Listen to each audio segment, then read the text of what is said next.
নমস্কার বন্ধুরা, আমি চলে এসেছি আজ কেদারনাথ যাব বলে। তো এখন হরিদ্বার স্টেশন থেকে নেবে, হরিদ্বার স্টেশনের বাইরে আসলাম। আসার পর এখান থেকে প্রাইভেট কার করে প্রাকৃতিক দৃশ্য উপভোগ করতে করতে আমরা চলে যাব এখন সোনপ্রয়াগে।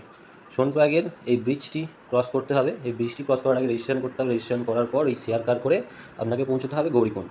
গৌরীকুণ্ডে একটি রুম নিয়ে ওখানে গৌরীকুণ্ডে স্নান করার পর আমরা গৌরী মাতার মন্দিরে দর্শন করে তারপর ভোর ভোর বেরিয়ে যাব কেদারনাথ ট্রেকিংয়ের উদ্দেশ্যে।